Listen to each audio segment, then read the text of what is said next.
Every year, millions of people pour into the San Francisco Bay Area. During the day, they try on Prada shoes at Union Square, cram into Powell Street cable cars, and toss snacks at the Sea Lions at Fisherman's Wharf. But after dark, most of the tourists are clueless about the salsa scene, the late-night passion of hundreds of local dancers, musicians, and DJs.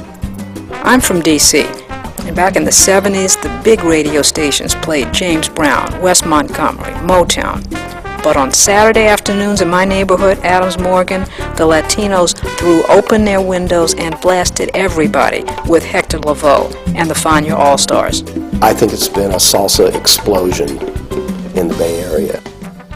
You can literally dance Monday, Tuesday, Wednesday, Thursday, Friday, Saturday, and Sunday. So who are these people, the Afro-Cuban music fanatics? Coming from a native San Franciscan home and I'm the youngest of 5, so I grew up with a lot of different types of music, R&B. My mother used to listen to rancheras and stuff. I think my first real Latin gig was playing with I got a call to play I don't even remember the name of the band. There was a group that was playing up at Club Elegante at the top of Mission Street. They're like above Caesar's Club, like 30th and Mission. And they needed a trombone player. It was like 1980, 1981. Well, I think, I was listening to music much early on, coming from a musical family. My mother was a guitar player, and my father was a drummer.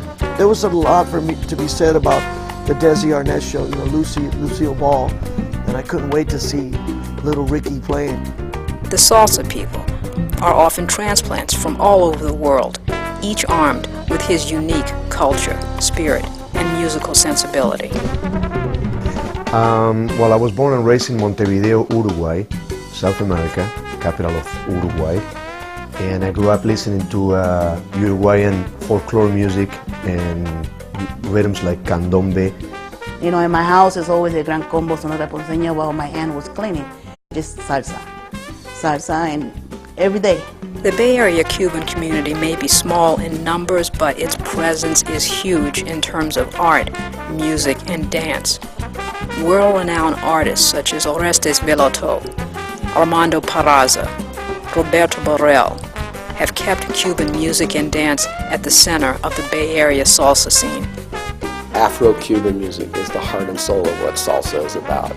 The African roots of salsa. I mean, you can really feel kind of, in one Cuban salsa song, you can feel kind of the progression of the music from Africa to current times. You feel that in one song, you can feel that. Since the 1940s, New York City has been the mecca for danceable Latin music.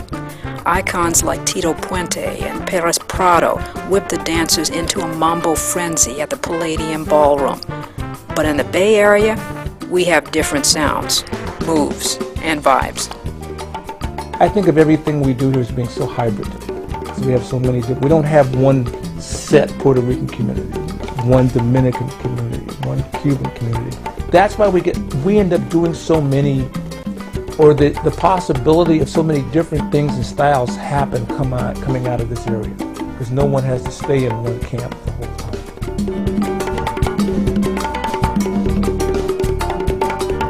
The thing that all of us need, and not everybody is willing to acknowledge, is that we need each other.